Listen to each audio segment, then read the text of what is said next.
સફલા એકાદશી વ્રત કથા અને પૂજા વિધિ. તો ચાલો સફલા એકાદશીની પૂજા વિધિ જાણીએ. એકાદશીએ સવારે જલ્દી જાગવું અને સ્નાન કર્યા પછી સૂર્યને જળ ચડાવવું. ઘરના મંદિરમાં ભગવાન વિષ્ણુ સામે વ્રત અને પૂજા કરવાનો સંકલ્પ લેવો. પૂજામાં ભગવાન વિષ્ણુ સાથે જ મહાલક્ષ્મીની પ્રતિભા પણ મૂકો. બંને દેવી દેવતાઓને દક્ષિણાવર્તી શંખથી અભિષેક કરો. શંખમાં કેસર મિશ્રિત દૂધ ભરો અને ભગવાનને ચડાવો. તે પછી સ્વચ્છ જળથી અભિષેક કરો.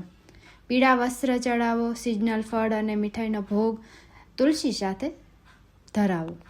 પૂજામાં ઓમ નમો ભગવતે વાસુદેવાય મંત્રનો જાપ પણ કરો.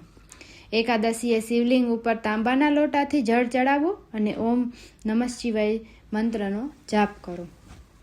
બાલ ગોપાલનો પણ અભિષેક કરો. તુલસી સાથે માખણ મિશ્રીનો ભોગ ધરાવો. ઓમ કૃ કૃષ્ણાય નમઃ મંત્રનો જાપ કરો. કોઈ મંદિરમાં ધન, અનાજ અને પૂજાની સામગ્રીનું દાન કરો.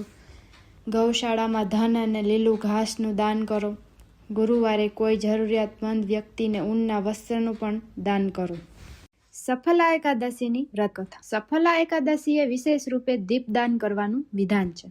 રાત્રે વૈષ્ણવ પુરુષો સાથે જાગરણ કરવું જોઈએ. જાગરણ કરનારને તે ફળની પ્રાપ્તિ થાય છે જે હજારો વર્ષ તપ કરવાથી પણ નથી મળતું. નૃપશ્રેષ્ઠ, હવે સફલા એકાદશીની શુભ કારણી કથા સાંભળો. ચંપનવતી નામનું એક વિખ્યાત નગર કે જે પહેલા રાજા મહિષ્મતીની રાજધાની હતી. રાજર્ષિ મહિષ્મનના 5 પુત્રો હતા, જેમાં જે મોટો હતો તે સદાય પાપ કર્મમાં જ રત રહેતો હતો. પરસ્ત્રી ગમી અને વેશ્યાસક્ત હતો. એણે પોતાના પિતાના ધનનો પાપ કર્મમાં જ ખર્ચ કર્યો હતો. એ હંમેશા દુરાચાર અને બ્રાહ્મણોનો નિંદક હતો. તે વૈષ્ણવો અને દેવોની હંમેશા નિંદા કરતો હતો. પોતાના પુત્રને આવો પાપાચારી જોઈને રાજા મહિષ્મતે રાજકુમારોમાં એનું નામ લુંભક રાખી દીધું હતું. પછી પિતા અને ભાઈઓએ મળીને એને રાજ્યમાંથી પણ બહાર કાઢી મૂક્યો હતો. લુંભક ગાઢ જંગલમાં ચાલ્યો ગયો. ત્યાં રહી એણે નગરમાં ઘણું ખરું ધન લૂંટી લીધું. એક દિવસે જ્યારે રાત્રે ચોરી કરવા નગરમાં આવ્યો ત્યારે ચોકીદારોએ એને પકડી લીધો. પરંતુ જાણે એને કહ્યું કે હું રાજા મહિષ્મતનો પુત્ર છું, ત્યારે ચોકીદારોએ તેને છોડી મૂક્યો. પછી એ વનમાં આવ્યો અને એણે માંસ અને ફળો ખાઈને જીવન નિર્વાહ કરવા લાગ્યો. એ દૃષ્ટનું વિશ્રામ સ્થાન એક પીપળાના વૃક્ષ પાસે હતો. ત્યાં ઘણા વૃક્ષોનું જૂનું પીપળાનું વૃક્ષ હતું.